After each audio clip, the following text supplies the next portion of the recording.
गुरु प्यारी सात संगत जी, राधा स्वामी जी। स्वागत है आप सबका एक और नई वीडियो में। संगत जी, आज की वीडियो में हम आपके साथ बाबा जी से संडे को लंदन में जो सवाल जवाब हुए हैं वो साझा करेंगे। बाबा जी ने संगत को बहुत हंसाया था, तो आपके आगे यही विनती है कि वीडियो को आखिर तक ज़रूर देखिएगा। और अगर आप हमारे चैनल पर नए हैं तो चैनल को सब्सक्राइब ज़रूर करें जी। एक बहन ने सवाल किया कि बाबा जी, कहीं मैं आपको तंग तो नहीं करती, क्योंकि मैं जब भी घर से निकलती हूँ मैं लेट हो जाती हूँ। कभी मैं कहती हूँ कि बाबा जी मेरी बस रुकवा दो, बाबा जी मेरा ये काम कर दो, बाबा जी मेरा वो काम कर दो। तो बाबा जी आप मेरे से परेशान तो नहीं होते? आगे से बाबा जी हंसने लगे और बाबा जी कहने लगे कि बेटा, मुझे अब यही काम रह गया है, या मैं लोगों के जहाज़ रोकूं या मैं लोगों की बसें रोकूं, और मैं कुछ न कुछ बस यही काम में लगा रहूं। ये बात सुनकर सारी संगत हंसना शुरू हो गई। फिर एक भाई साहब ने सवाल किया कि बाबा जी आप यूके जल्दी जल्दी आ जाया करो, हम आपके बिना उदास हो जाते हैं।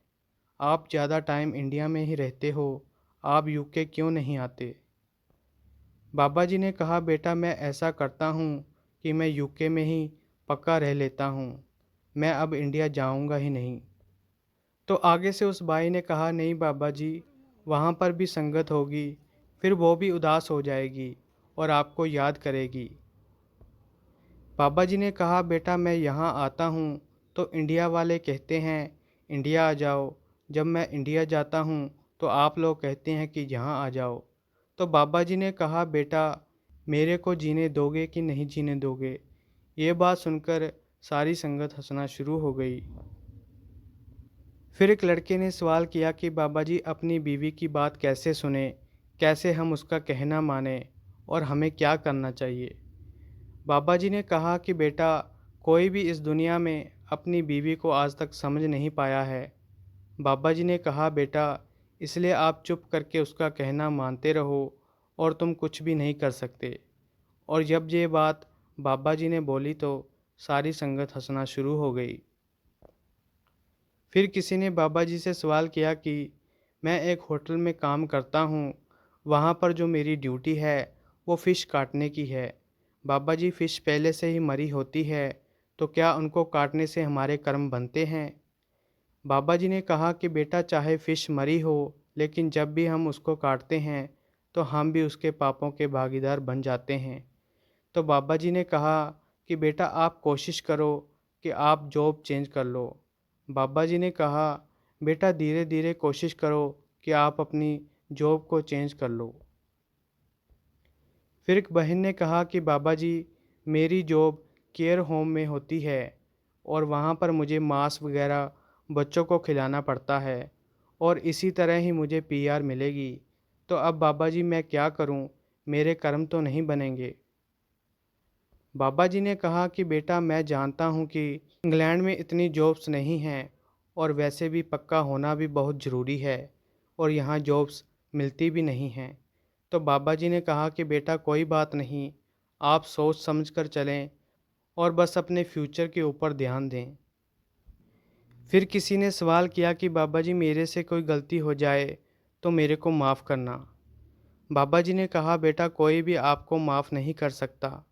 बाबा जी ने कहा बेटा अब तो हमने अपने आप को खुद माफ़ करना है, क्योंकि अगर हम भजन सिमरन करेंगे तभी हमारे को मालिक से माफ़ी मिलेगी।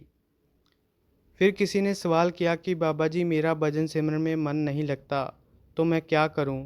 मेरा मन बड़ा उलझता है। बाबा जी ने कहा बेटा जब मन शुरुआत में इस दुनिया में आया था तो ये खाली आया था। हमने मन को अपने संस्कारों से भर दिया, कुछ नेगेटिव भर दिए, कुछ पॉजिटिव भर दिए। बाबा जी ने कहा बेटा जैसे हमने अपने मन में ख्यालों को भरा है, अब वैसे ही वो बाहर आ रहे हैं। जब तक हम कंप्यूटर को खाली नहीं करेंगे तब तक कंप्यूटर में डाटा भरा ही रहेगा, इसीलिए हमने डाटा डिलीट करना है। वैसे ही अगर हमने मन से डाटा को डिलीट करना है तो उसके लिए हमें भजन सिमरन करना पड़ेगा और हमें बहुत ही मेहनत करनी पड़ेगी। फिर एक बीबी जी ने सवाल किया कि बाबा जी आप बहुत ताकतवर हैं, आप मेरे पर दया करें। मैं सिर्फ आपको अंदर से देखना चाहती हूँ और आपके अंदर से दर्शन करना चाहती हूँ। और बाबा जी आपका बहुत ज़्यादा शुक्रिया, क्योंकि हम इंडिया नहीं आ सकते तो आप हमारे को दर्शन देने के लिए यहाँ पर आए।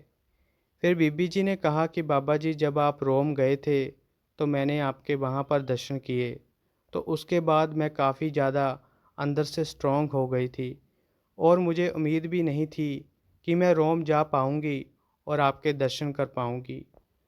बाबा जी ने कहा कि बेटा जब गुरु बुलाता है तो शिष्य को फिर जाना ही पड़ता है और गुरु कब दया कर दे ये तो उसकी अपनी मौज होती है। फिर वो बीबी जी ने कहा कि बाबा जी मुझे एक बात और याद आई कि मैंने आपसे कहा था कि बाबा जी मुझे माफ़ कर दो, तो बाबा जी आपने आगे से कहा था कि बेटा आप गलत बाबे के पास आ गए हो माफ़ी मांगने। तो फिर वह बीबी जी आगे से कहने लगे कि बाबा जी ये आपकी कितनी खूबसूरती है कि आप अपने हर शिष्य पर दया करते हो और हमेशा अपने शिष्यों के साथ रहते हो।